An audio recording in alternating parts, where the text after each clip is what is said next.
I was reading the Chinese ambassador's letter a few days ago. He said you have to look at where you are and be able to then say where you want to go. As Nigerians, as we look forward to look at tomorrow, it is important that we look at where we are today as well. And what are we going to do with the people that are in Nigeria today? And then from them we'll lay the foundation of that tomorrow. Today, Nigeria is a home to the highest number of poor people living in any nation on earth. Every minute, 6 Nigerians fall into poverty. Just a decade, a few years ago, China, with a population of 1.4 billion, and India, with a population of 1.3 billion, had more people living in extreme poverty than Nigeria. By the year 2000, China had 500 million people living in extreme poverty.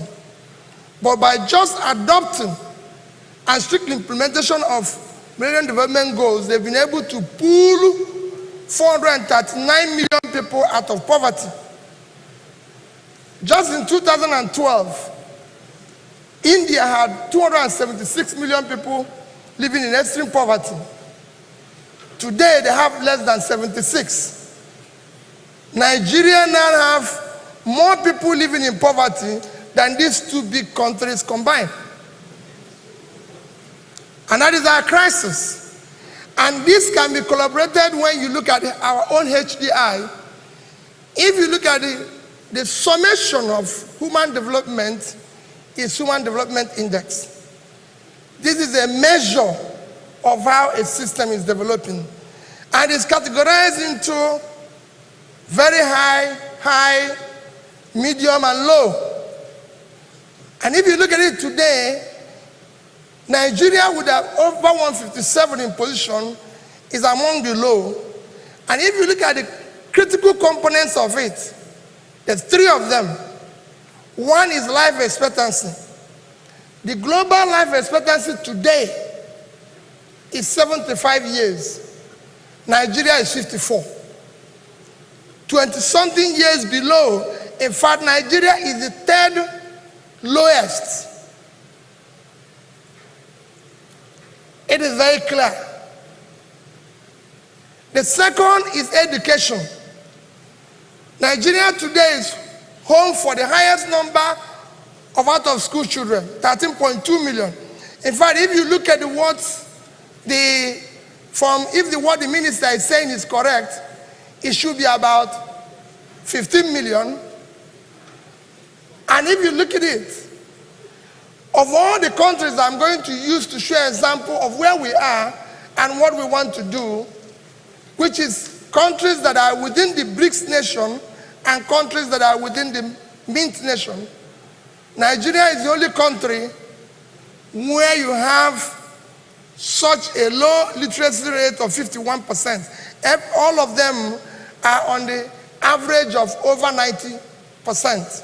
Nigeria is 51. And this is because of our own gross lack of the impact of education, which is what the previous speakers were saying. Number 3 is per capita. Per capita, as the professors have mentioned, is a measure, is what you can call a measure of living, because it's a measure of individual wealth of any country. Nigeria, unfortunately, is one of those countries where the per capita has been falling for years now. In the recent IMF report, it says Nigerian per capita will actually continue to decline until about 2025.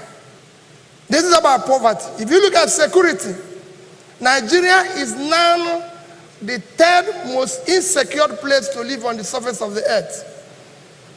We are now behind Afghanistan and Syria, and with daily killings, banditry, and kidnapping, it is being speculated that Nigeria will soon overtake them.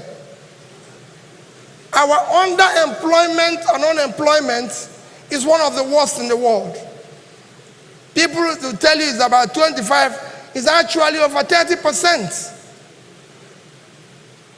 And with over 22 million young people in their productive age doing nothing, it is very worrisome. And of course, concomitant with all these devices we are seeing today, whether it's banditry, whether it's mass killing, kidnapping, and all sorts of things. These are what we are going through as a country. Our debt is escalating every day. If you recall, on May 1, I warned and cried about the debts we are piling. Because I was not an economist, because I hadn't had the opportunity of working in any of the Brentwood institutions, the Minister for Finance said, no, that we are going to spend our way out of recession. Today, all the economists at the Brentwood institutions are complaining about our debt with little or nothing to show for it. What is even worse, the debt is growing daily, and consequently, the service, what we require to service it, is worsening. And we are still piling up more debts. It's still growing. There are some economists and some Nigerians or some people who say, oh, our debt is not our problem, our debt to GDP is low, our debt to this is low. I don't disagree entirely with them. Our debt to GDP is low when you compare it to other developing nations whose GDP is actually in the region of 40, 50. But it's not about debt, it's what you use the money to do that is the crisis. Yes, you can say our debt is low, but when you have little or nothing to show for it, then you have a problem because you're borrowing for consumption. We have countries, when we said about countries that are wonderful today and good today, one of them everybody cites is Singapore. Singapore debt to GDP is over 100%. Over 100%, that's 115% of their GDP is their debt. But what is the difference? If you go and see Singapore, in Constitution of Singapore, it says you can only borrow debt for capital project that will pay itself back. So all the debts they've borrowed over the years were invested. They are proper. They know where it is. Singapore today is building the biggest port under the sea that they will launch in 2050. That's where Soludo is saying we should go. So if they borrow money to do that, you go and borrow money for shaku shaku dance. You're finished.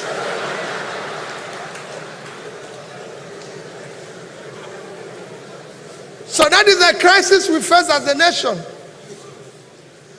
Because of the way we are borrowing money and what we are doing with it, it is not impacting on our growth.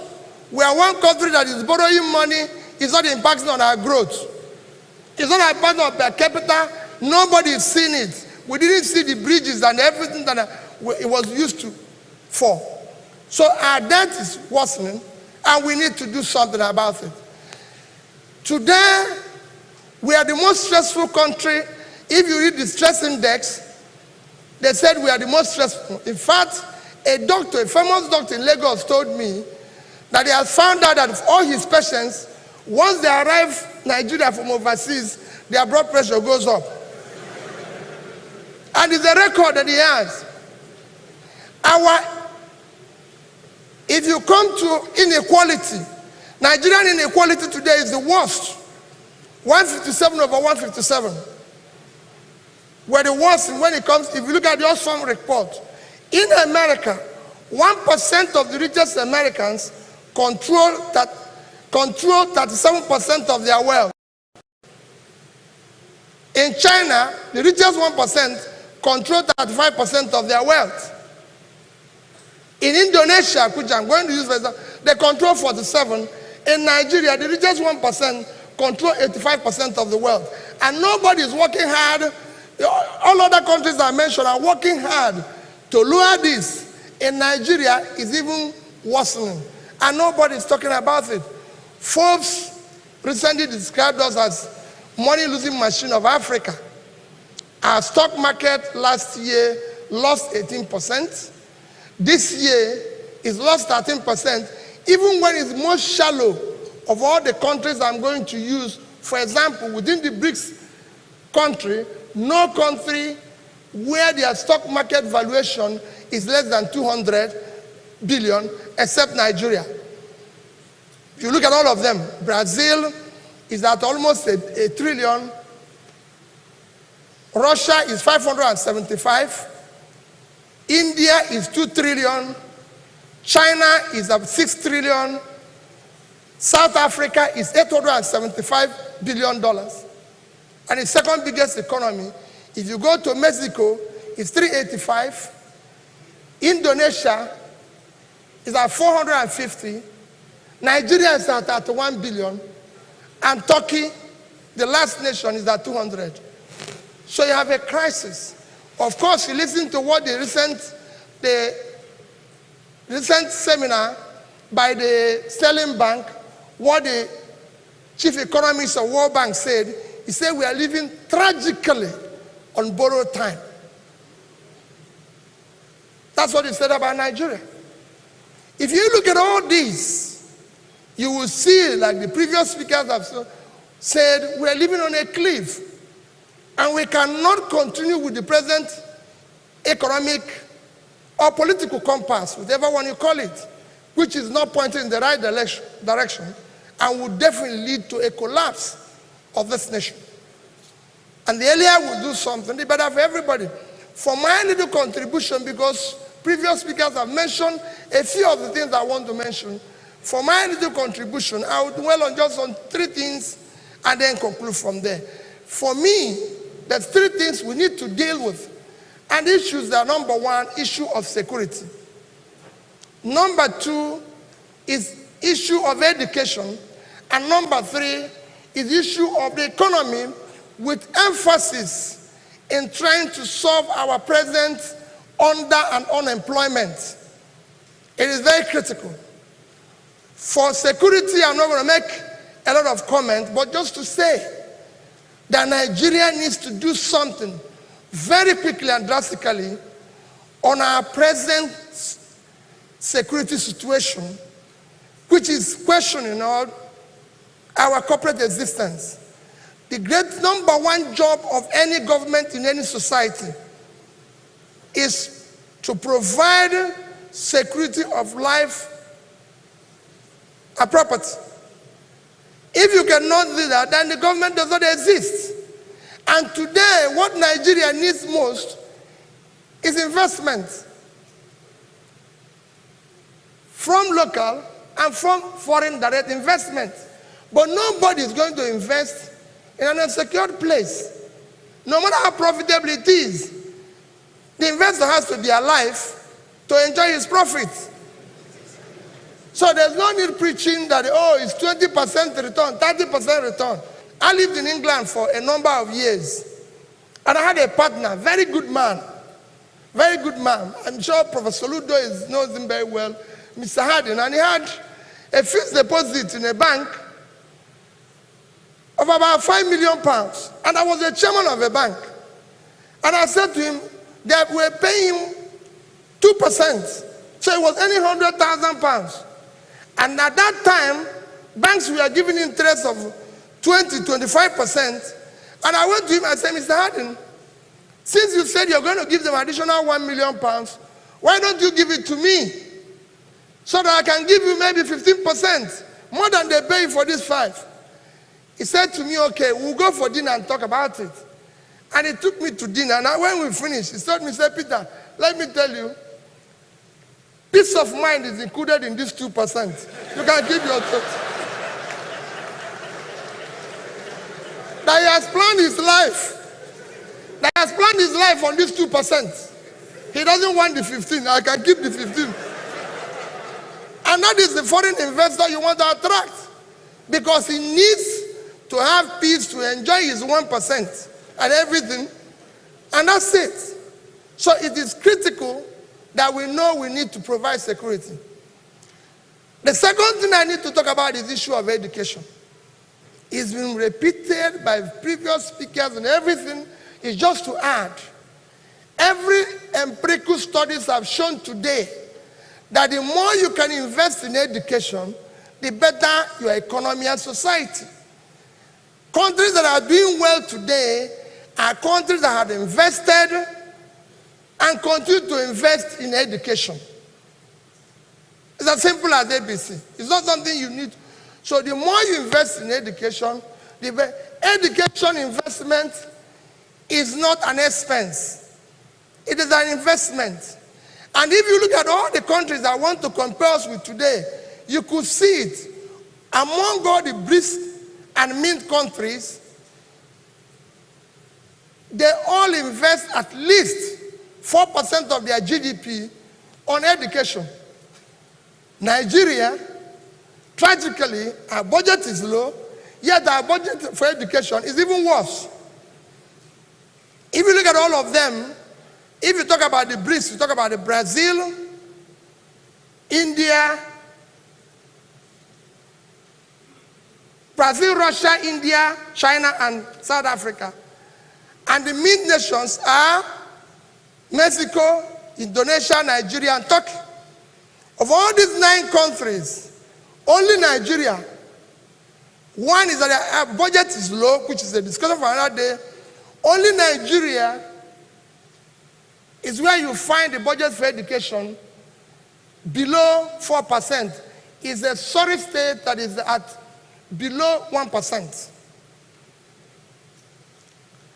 I'll give you an example. China, today, with a population of 1.4 billion, their annual budget is, of course, they will be mentioned here that their GDP is about 13%, 13 trillion.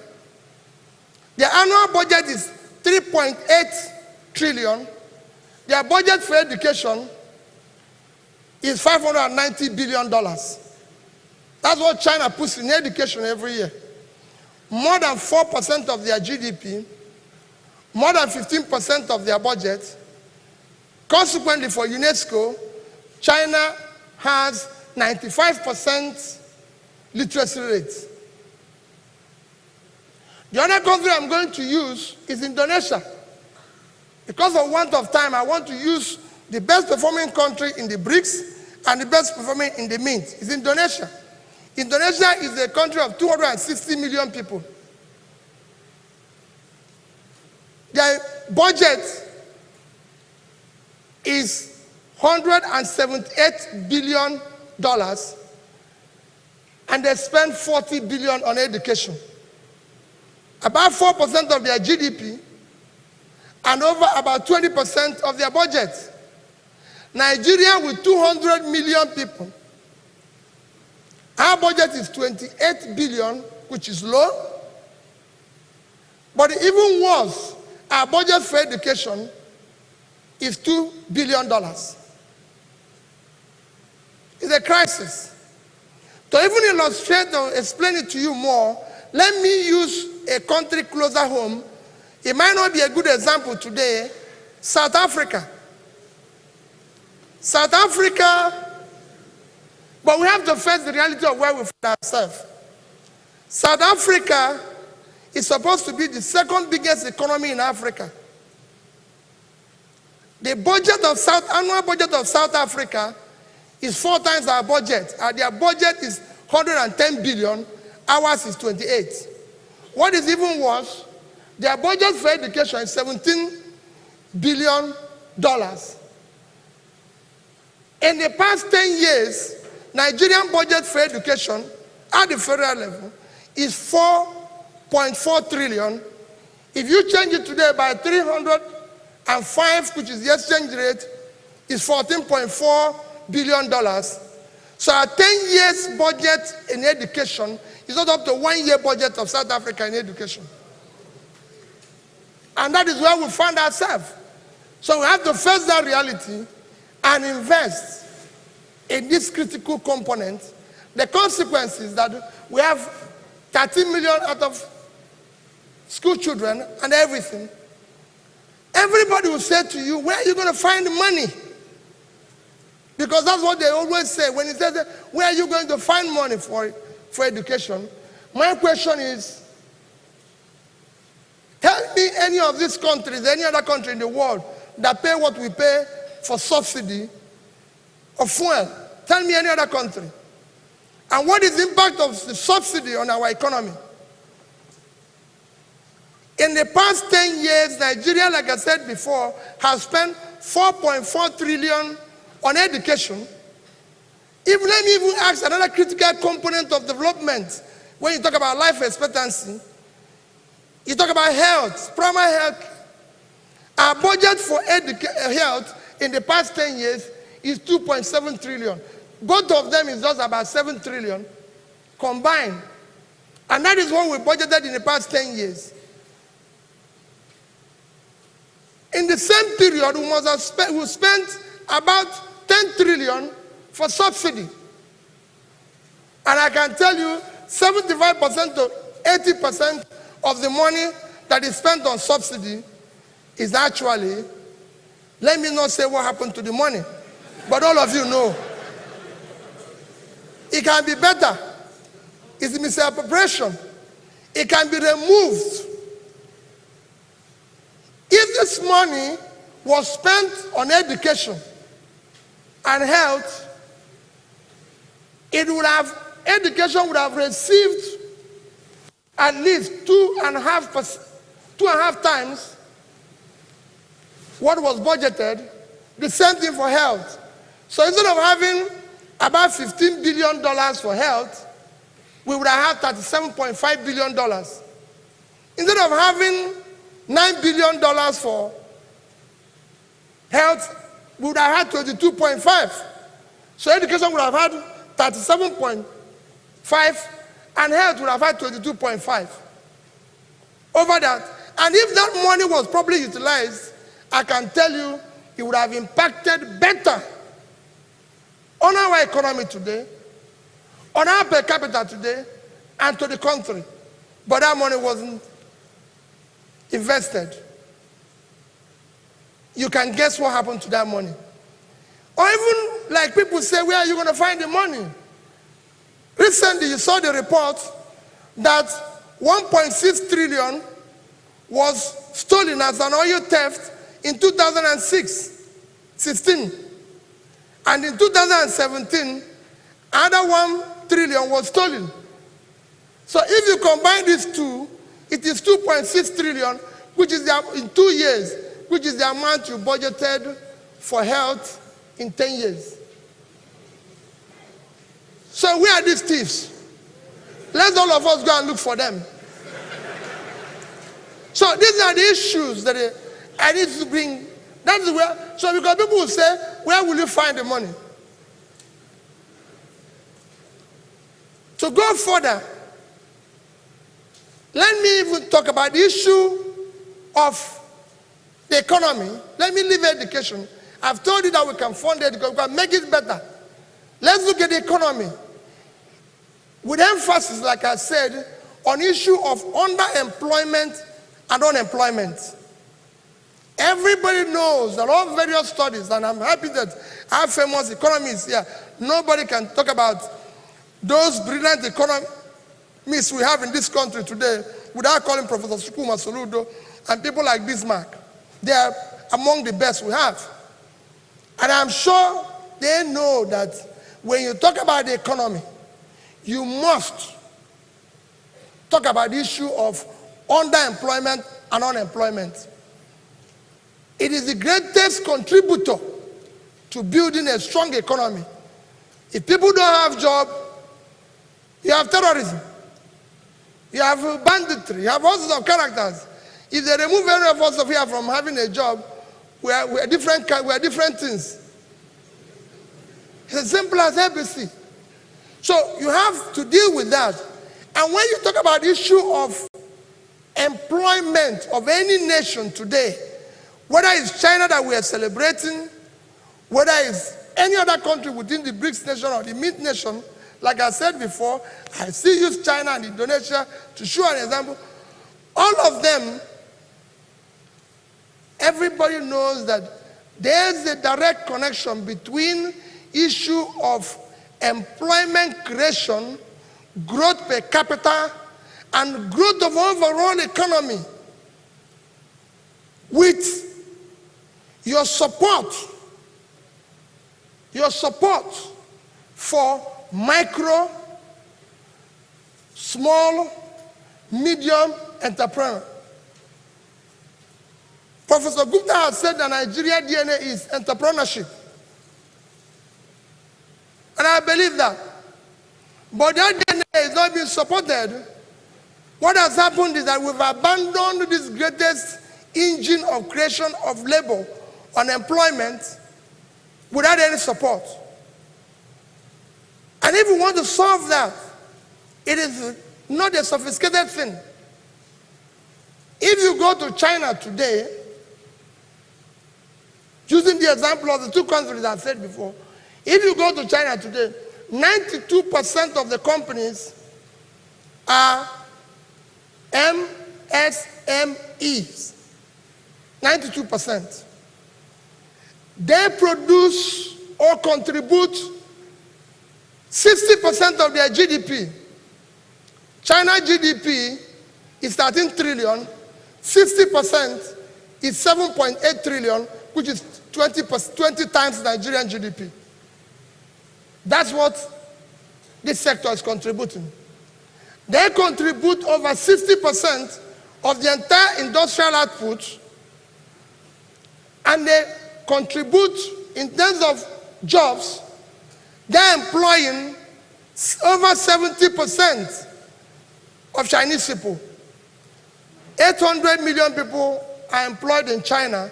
70% is 560 million. That is what MSMEs are doing in China. And government is aggressively supporting this sector. If you go there, you will see that overall, I will show you the disparity when I finish telling you what is happening with them and what is happening here. China today is determined to create 10 million jobs annually from 2015 to 2020. In fact, in 2018, by the first 6 months, they've created 7.2 million, which is over 40% of their target. And that's what they're doing. China has unemployment rate of 3.7%. If you go to Indonesia, which is the fastest growing in the Mint nation, it is a similar situation. 97% of the companies in Indonesia are MSMEs. And they are creating over 90% of the jobs. Indonesia, they are producing 60%, over 60% of the GDP. The GDP of Indonesia is 1.2 trillion, 60% is 7.2 trillion, is 720 billion, which actually is twice our GDP. They have a population, as you know, of 260 million, 145 million are employed. MSMEs are producing 90% of that, which is 125 million. So you could see easily what these people are doing in other nations. And this can be done. It's not a rocket science. What are they doing? The government have a ministry of small, medium enterprises, and are supporting them. People who ask you here, where are you going to get the money? How are you going to fund it, Peter? How are you going to support them? I was a businessman in United Kingdom. Not my country, not to have anything to do with it. I came out of school, started business. My county supported me by giving me grants. The government gave me grants. In America today, in China, everywhere, government is giving people grants, support, and everything. So people say, what do we need? I said, you need aggressively support this sector to unleash what they can do in Nigeria. How do you do it? People say, oh, there's no money. We have borrowed a total of 28 trillion naira, $90 billion. If we had devoted a quarter of that, 7 trillion, $23 billion to supporting that DNA Professor Gupta mentioned. Before I go into that, let me give you an example of what I experienced when the recent conference I attended, Tony Elumelu Foundation. The CEO of that foundation, Ms. Ifeanyi Ugochukwu, said that for every entrepreneur they supported with $5,000, he created 20 jobs after 1 year. Speakers after speaker came and supported that position. Now, if we had taken away 25% of this money, $23 billion, and decide to support our entrepreneurs with grants, we would have given it to 4,600,000 entrepreneurs, assuming only 75% of them, which is 3,450,000, had created just 50% of the job. Ms. Ifeanyi has said, instead of 20, they created 10. They would have created 34,500,000 jobs. If we had 34,500,000 people employed today, we wouldn't be talking about 98 people living under poverty. It is very simple. It's not a rocket science. We would have been able to deal with this and all that. What you hear today in Nigeria is that, oh, revenue to GDP is low. Where are you going to get it? Are you going to tax people who are unemployed or businesses that are collapsing? If you want more revenue, everybody knows how you can get more revenue. Reboot your economy. Support those who are living in extreme poverty to come over this side and you get revenue. It's a simple. We have today taxable adults of 20 million when it should be more. If you want more, you just support them. Eligible workforce in Nigeria is 150 million. Those who are employed are just about 75 million. So you have 40 million people that are not doing anything. Support them. So stop talking about revenue to GDP. Let's talk about how do you now get these people on this side. If the more China put people out of poverty, the more revenue they received. To show you how bad it is and what the China is doing, if you go to our banks today, the total credit of all the banks, loans they've given out, is 15.5 trillion. Out of that, 4,000 companies or thereabout have taken 13.3. Call it about 3.3 billion each. The entire SMEs, MSMEs, 35 million. The entire loan to them is 500 billion naira, which is about 3% of 15,000 each. So they cannot contribute what their counterparts in China is contributing. In China, out of overall 30 trillion debts, MSMEs control 25% of it, which is 7.5 trillion. The consequence is that if you look at their tax revenue, they do not just produce 60% of GDP or 70% of unemployment, they also contribute 50% of the tax revenue. China funds its budget from tax revenue. 80% of the their budget is funded by tax revenue. 80% is about 3 trillion, and MSME provides 50% of it, which is 1.5 trillion. In Nigeria, the opposite is the case, because these people are just living from hand to mouth. This year alone, about 10 million, half of this year, 10 million accounts became not operational again in Nigeria. Because you know why? People only open account now to beg for money.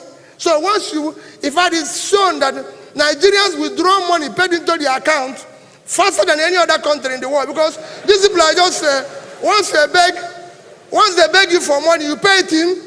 By the time the money comes, it's already being withdrawn, because that is what it's meant for, to go and eat. And that is the crisis we face. So people tell you, oh, we want tax to GDP, or this. If you want that, the more you put people out of poverty, the more revenue you get. It's a very simple thing. It's like a bank account. You cannot continue to withdraw without paying anything in. No, you have to. And that comes to what Bismarck, Soludo, everybody is saying, that the government needs to come and decide that this is where we're going to go. It's not how much you have, it's what you do with it that counts. Nigerians think they will just win lottery one day, or like, I'm sorry, we're in a church, that will pray one day and God will solve the problem. He was going to solve it. I told my uncle, I said, I finished praying and said, through Jesus Christ, your son. My uncle told me that he has passed the son, that he needs to see the father. So that's where we are. That's where we found ourselves. Today, what you hear is revenue to GDP. Can we talk about cost of governance to GDP? That is the problem. You cannot continue. Prophet Soludo has just told you how a governor, the wife had to work for them to be able to buy car. RAV4, yeah, sorry. RAV4, yeah. You could see it. That is the situation everywhere. The cost of governance in Nigeria is unacceptable. It's the most expensive anywhere in the world. Just to use another example from the same America to show you, the Nebraska is not one of the big states in America. Nebraska budget this year is $12 billion. At 305 is 3,660 billion naira. Nebraska is the only state in America where you have what you can call a single legislature. They don't have Senate, and this is the only state in America. Nebraska have 49 legislators. They are paid $12,000 each. They are part-time. $12,000 each. Nobody buys them a car, nobody buys them anything. Nebraska budget, I've told you what it is. So they buy 600 million, the 600,000 is the entire thing they pay to their house, as salary and everything, which you use 305 is 183 million naira. Nebraska budget is about 3 times the actual expended budget of the entire Southeast and Northeast. If you put these 11 states together, they are not up to 1.2 trillion. And Nebraska, so Nebraska is 3 times that. These 11 states have over 270-something House members, costing over 16 billion annually for what they are doing for 183 million naira. That is the cost of our, the cost can go on and on. People tell us of stories. In France, the number 3 person had just resigned. All of you have read it and everything.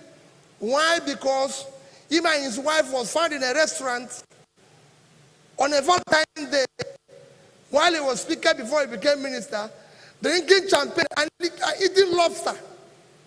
Imagine in Nigeria, the French would have joined him. This is France, where they make champagne, oh. Where they make the champagne. And on a special day, Valentine's Day, so the man said, okay, let me just, here, everybody would have joined the man for the best champagne. So let's talk about cost of governance. I can tell you, having as the governor, nobody can tell me that our penny cannot do more than what it's doing today. And listen to where you have somebody who is owing a month salary. He says he's owing only 12 and he wants to go again. And people are giving him an award. I watched it in TV. They said, you're owing 18 months salary. He said, no. It's just about 11, 12. And he wants to go again. I saw one recently who said, oh, he's not owing any salary. He's only owing pension and gratuity. You saw it. That's only pension and gratuity. He's not owing salary. And he's saying that he's the best governor. And the lists are there. We are debating whether we'll buy this type of car. We're going to buy this type of house. Or like Soludo said, this appointment is this and everything. My dear people, like Soludo has said and Bismarck has said, the world today is like, I would say it's on a fast lane, but the competition dynamics have changed. It's either you change or you die. It's that simple. You cannot continue to think you can compete today in a Formula One with a more load driver. All of you end up in a lagoon. That's simple as ABC. So we must change the narrative from bottom to up. It is critical. You can change this economy, can do anything with it. But my dear people, we have no other country except this one, and we must do something about it, or it will consume all of us. I beg, this is an appeal to coalition. Coalition, I beg. Don't let this opportunity pass us by. We will not let this thing turn yam pepper scatter scatter. Particularly, all the key and major players. Starting with you, Atiku. I God beg you.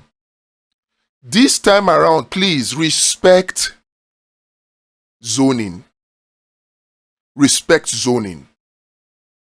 It is expected that the presidency should remain in the south for at least 8 years to balance the 8 years of Buhari. Tinubu, by 2027, would have done 4 years. It was your failure to respect zoning in 2023 that cost what we have now, having Tinubu in Aso Rock. I want to beg you, this is an appeal to you, please. Respect zoning this time around and let this thing come to the south. Let it remain in the south. I beg you. As I am begging you, Atiku, I am begging Tambuwal. I know the two of you, you know how to step down for each other. And between the two of you, you have a lot of financial and political muscle. But please, if you use your muscle to muscle out Peter Obi, because let's be frank, Peter Obi not sabi una dirty politics.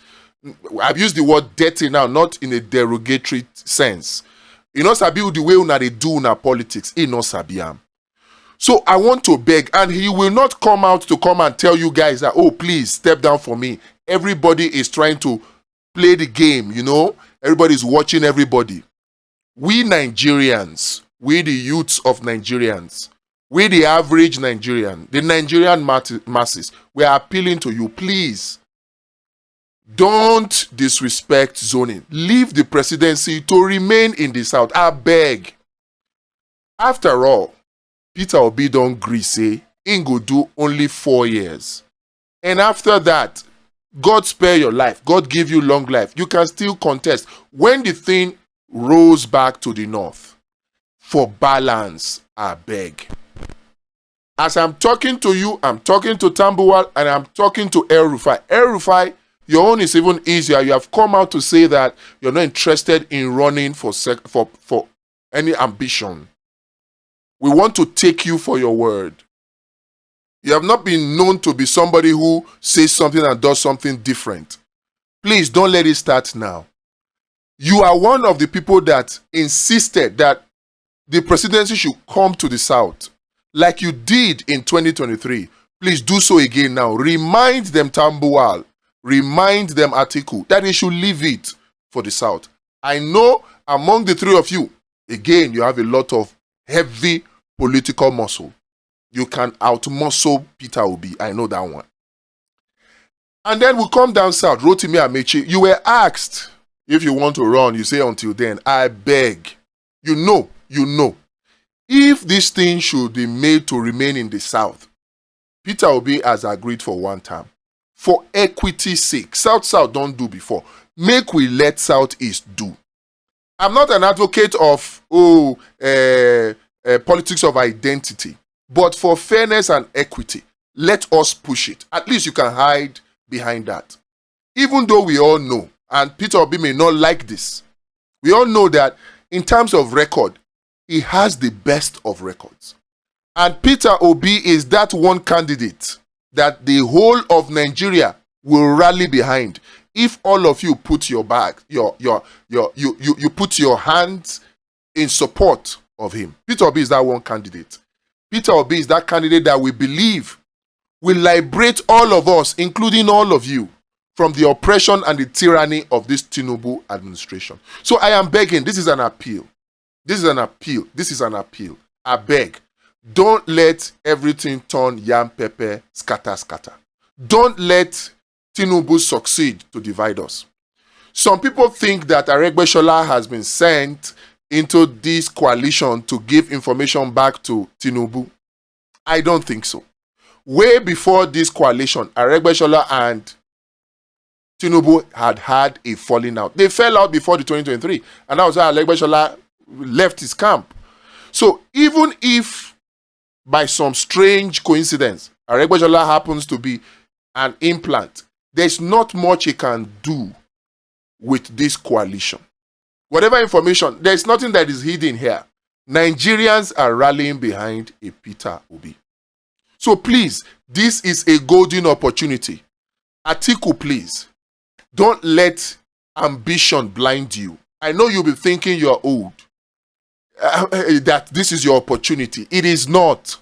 If you bulldoze your way through the way you did in PDP in 2023, what will happen eventually, apart from the fact that Tinubu eventually will continue beyond 2023, what will happen is you just scatter the whole of the opposition like what has happened to PDP now. This is the time for you, O Atiku, to be the elder statesman and listen to the voices of Nigerians calling for Peter Obi. You might want to do whatever you want to do. Please don't do delegate system. It's one of the problems that we, Abundance Party, have with political parties in Nigeria. Don't do delegates, because when it comes to delegates, people like you have all the muscle to buy delegates. And you may succeed to buy the delegates, but you see, you cannot succeed with Nigerians through that means. And I know the problem of delegates is a problem, particularly with ADC, because the Ibe Kachiku, the presidential candidate of the same ADC in 2023 here, is already pulling up punches, readying for a fight. Why? It was this same allegation of buying of delegates that Kingsley Moghalu made against him. So please, let's not go the route of delegates. Let's make it a direct thing. In fact, if you can have a consensus and based on logic, based on equity and fairness, come up with Peter Obi as your candidate, Nigerians will forgive all your sins. I'm telling you, Nigeria will forget all the past, because right now, what are they saying? Many people are arguing that you are a coalition of thieves. Many of you have baggages. Many of you have all manner of things. The only person that does not have a baggage is Peter Obi. Based on that alone, let's consider him, so that Nigerians can see that all of you are sincere and really you want to really wrestle power from Nigeria, from Tinubu and the APC. Please, I beg you. In all of this, one thing gladdens my heart the most. I know that Baba Ahmed has come out to say he still remains in Labour Party. But what gladdens my heart is that if this coalition succeeds, Peter Obi will finally have left Labour Party to Abure, make him go chopper. He would have left it and Labour Party will return to what it was before Peter Obi came. That is what gladdens my heart. But everything still relies on you, the leaders of the coalition. Please, don't boggle this opportunity. Peter Obi is the man, oh. Peter Obi is the plan. He is the rallying point. Read the handwritings on the wall. Atiku, read the room. I beg. Don't make the mistake of 2023. I beg. I take God to beg now. Immediately, election closes on election day. Immediately. I'm not talking about 1 hour later. No. Immediately, election closes. Results are counted from the polling unit. We have the result for the whole Nigerians to see on our web portal. We have it. But we must work together to achieve this. We need you to volunteer to become a polling unit agent. This is not a partisan solution. It is not. This is not, I am APC, I am PDP, I am ADC. No. This is a solution for all Nigerians. This is not I am Obidient, I am Showore, no. Any serious candidate, any serious Nigerian that is contesting against the APC in 2027, any serious Nigerian that wants a new Nigeria that works for everybody, must, as a matter of necessity, support this solution and volunteer as a polling unit marshal. The application is already developed. We're testing it. We need you to volunteer so that we can put these measures in place. Like I said, if we have these 4 solutions in place, Election Watch being just one of them, it won't matter that Tinubu is 5-1. He will lose. And if we don't have these solutions in place, it won't matter that Peter Obi, El Rufai, Amechi form the biggest coalition. It won't matter because they will be rigged out. And then they will tell you, go to court. I don't want to cry after the election of February 2027, saying they rigged us out. No. We can prevent the rigging. I want to be the one with the solutions, with the evidence. And that brings us to the second solution. Calm guard. To capture admissible evidence that we can use to defend our victory in court. Admissible evidence that the judiciary cannot hide from. That INEC cannot hide from. These are solutions that we can do, but as individuals, it is impossible. But if we work together, easily achievable, but difficult. Now, we must now come together to make sure we achieve it.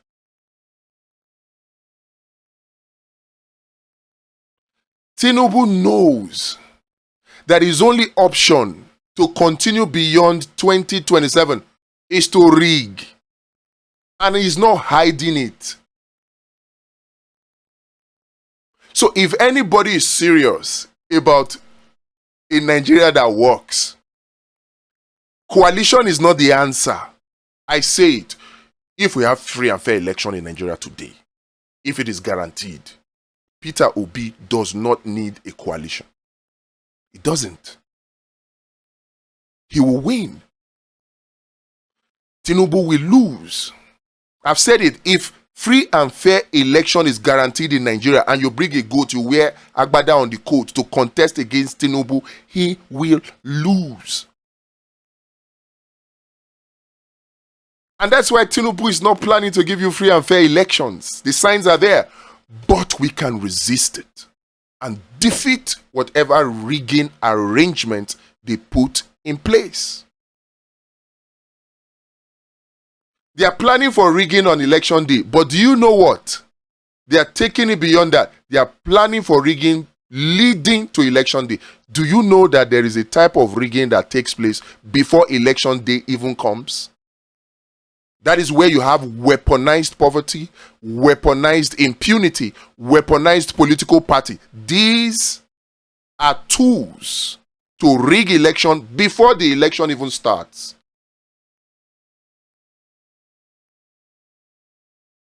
And the whole aim of these weaponized political parties, weaponized impunity, weaponized poverty, the whole aim is voter apathy. Such that the only few viewers that come out, voters that come out to vote, they are buyable. So they are using these tools to prime Nigerians for voter apathy and for vote selling and vote buying. So we cannot just focus on only election day and say we have done the job. No, we've done the job for election day. Camp Guard and Election Watch, they take care of rigging on election day. But you see, Well Fund, Law Patrol, and Abundance Party, they take care of rigging leading up to the election day. And we must take both of them together to completely eradicate rigging in 2027. Well Fund is a tool to de-weaponize poverty in Nigeria. It is a scheme that helps Nigerians to fish, not simply give them fish. You've heard it. Give a person a fish, you feed him for the moment. The next moment he's hungry, there's nothing you can do because you don't have infinite resources. But teach him to fish, you have fed him for life. Now, if you take it further and you help him to fish, you have fed a whole country. That is exactly what Well Fund seeks to do. Financial support for feeding in exchange for participation in agricultural food production.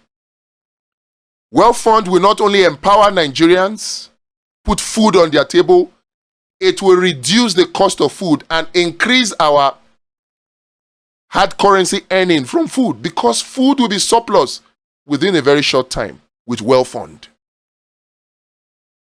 And when you have a people that are empowered, they won't sell their vote for 500 naira or 1,000 because they know from Well Fund they get way more than that.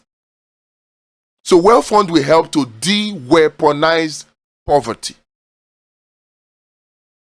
Weaponized impunity will be handled by Law Patrol. Law Patrol will take care of weaponized impunity leading up to the 2027 election. And then Abundance Party is the tool to de-weaponize political parties. Right now, political parties have been weaponized. Even if you look at the so-called coalition right now, it is the same recycled old politicians that are forming this coalition. Yes, I will be okay with it if somebody like a Peter Obi can emerge as a presidential candidate, but it only takes care of the presidency. What about those at the National Assembly, those in the state, those in the local government? The political parties as they currently exist in Nigeria have been weaponized against credible candidates. No credible candidate with integrity and capacity and character will participate in politics as it is practiced by political parties in Nigeria today. No credible candidate will do it. Only those who, and they are very few, in fact, very rare, like Peter Obi, very rare. How many of you Nigerians can take 100 million naira to go and buy form to become president of Nigeria? Well, now why even see the 100 million? How many Nigerians have 100 million naira today? And it's not only 100 million naira. 100 million is just for form. There's expression of interest too. Then you now talk about money to buy delegates. After money to buy delegates, you will have to settle some bills for the political parties. They go knock you bill. And after that, you have to now start thinking about how you are going to spend money on some people at INEC, spend money on some people in the security agency, spend money on some people to buy votes and all that. Before you know it, to become president, you are looking at 20 billion naira. Number one, how many Nigerians can afford that? And in any case, why would you think that somebody will spend 20 billion naira to become president and then the person will come and care about you? When his official legitimate salary is not up to even 100 million or 1 billion. He must steal. So the political parties as they currently exist have been weaponized against Nigerians. So we must de-weaponize political party, and a tool to do that is the Abundance Party of Nigeria. These are the tools. But the one that is very critical right now is the election day solution to stop rigging. And that's Election Watch, which needs you to volunteer to become a polling unit marshal. It's at no risk to you. I know many of you are afraid. Yes, you don't want a situation whereby you talk and then they come and remove the food from your table. I can understand that. But this does not put you at risk. You are not at risk of being shot. You are not at risk of losing your source of livelihood. No risk to you. But at the end of the day, you stand to benefit from a Nigeria that works, where you will be able to earn much more than you are earning today. So no risk. There is 100% anonymity when you volunteer as a polling unit marshal. 100% safe. But the impact of your action will be felt years to come, because it will birth a new Nigeria that works for all of us.